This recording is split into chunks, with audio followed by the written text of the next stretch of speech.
بسم اللہ الرحمن الرحیم۔ معزز سامعین، السلام علیکم ورحمۃ اللہ وبرکاتہ۔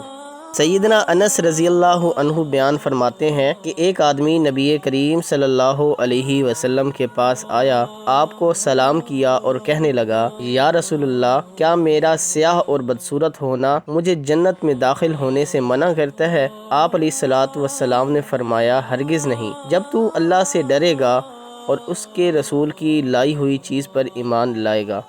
تو وہ کہنے لگے، میں گواہی دیتا ہوں کہ اللہ کے علاوہ کوئی معبود برحق نہیں اور محمد صلی اللہ علیہ وسلم اللہ کے بندے اور رسول ہیں۔ اب میرے لیے کیا حکم ہے؟ آپ علیہ الصلوۃ والسلام نے فرمایا، جاؤ اپنی قوم کو دعوت دو، آپ ان کے بھائی ہیں۔ فرماتے ہیں، میں نے تمام لوگوں کو واعظ کیا، لیکن انہوں نے میرے کالے رنگ اور بدصورتی کا طعنہ دیا، اور میں نے منگنی کا پیغام دیا تو انہوں نے میری کالی رنگت اور بدصورتی کی وجہ سے انکار کر دیا۔ تو آپ علیہ الصلوۃ والسلام نے فرمایا، عمر بن وہب کے پاس جاؤ، یہ ابھی نئے مسلمان ہوئے تھے، قبیلہ ثقیف سے ان کا تعلق تھا۔ فرمایا، جا کر دروازہ بجانا اور سلام کہنا، اور کہنا کہ اللہ کے نبی نے تمہاری لڑکی کے ساتھ میری شادی کر دی ہے۔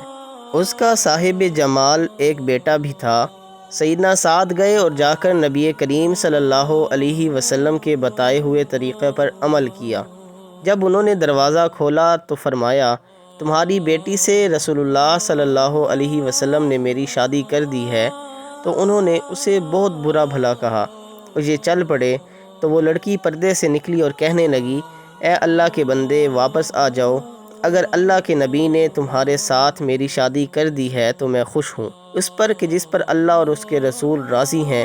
اور وہ لڑکی اپنے باپ کو کہنے لگی، ابو جی، اپنے آپ کو بچائیے، کہیں ایسا نہ ہو کہ آسمان سے آپ کے بارے میں کوئی وحی اتر آئے۔ تو لڑکی کا والد نبی کریم صلی اللہ علیہ وسلم کے پاس آیا تو آپ نے فرمایا، ہمارے بھیجے ہوئے آدمی کو تم نے لوٹایا تھا؟ تو وہ کہنے لگا، اے اللہ کے رسول، میں نے ایسا کیا، لیکن میں استغفار کرتا ہوں، دراصل میں سمجھا تھا کہ وہ جھوٹ بول رہا ہے، لیکن ہم نے اپنی بیٹی سے اس کی شادی کر دی ہے۔ رسول اللہ صلی اللہ علیہ وسلم نے اس شخص کو حکم دیا کہ جاؤ اور اپنے داماد کو اپنی بیٹی پر داخل کرو۔ اسی اثناء میں سیدنا سعد رضی اللہ عنہ بازار سے اپنی بیوی کے لیے کچھ سامان خرید رہے تھے کہ ایک اعلان سنا، اے اللہ کے سوارو، جہاد کے لیے نکلو، جنت تمہارا انتظار کر رہی ہے۔